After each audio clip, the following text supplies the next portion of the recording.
It's a key gathering. It's in Dubai, and there's been some controversy around that. But let's talk about India's role. And as we said there, India's role in these climate change negotiations has become quite has had quite an impact in the last couple of sessions.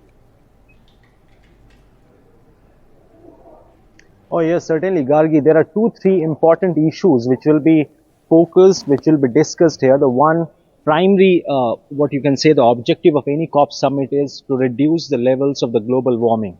And the limit has always been to restrict it, that the changes or the increase in temperature should be from 1.21 to 1.2 degrees Celsius. But maybe in another 100 years, by year 2100, as per some reports, it may increase to 2 degrees to 4 degrees. So that will be reassessed, that whether whatever commitments which are made in the last summit in Egypt, in Sharm el-Sheikh summit of COP27, whatever the assessments, promises and resolutions were passed, has that all been followed yet or not? That will be certainly be revised and reconsidered, or maybe just reviewed, that what progress have been made on that front.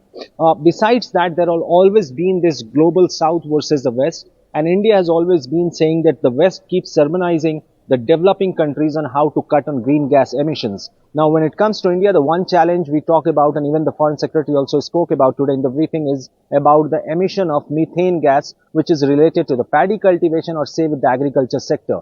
That remains the biggest challenge for India. And also, if we remember in the last summit, India had managed to get the last statement changed, where it was said that phase out the coal or the thermal use of coal or extraction of coal for power generation.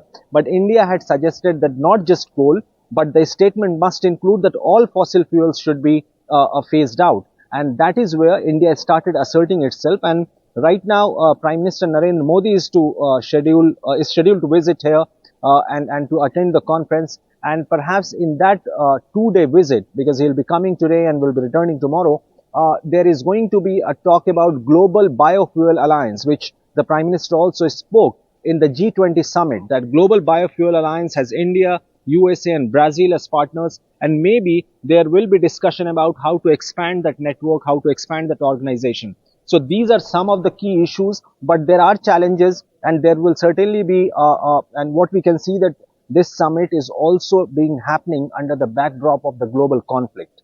So many world leaders are also not attending this summit, and we'll have to see that how the developing countries like India and other developing countries which will be attending this summit, since India is also going to co-host 2 other side events beside COP28 with UAE. So we'll have to see that what more India can offer in terms of the climate challenges what we are facing today.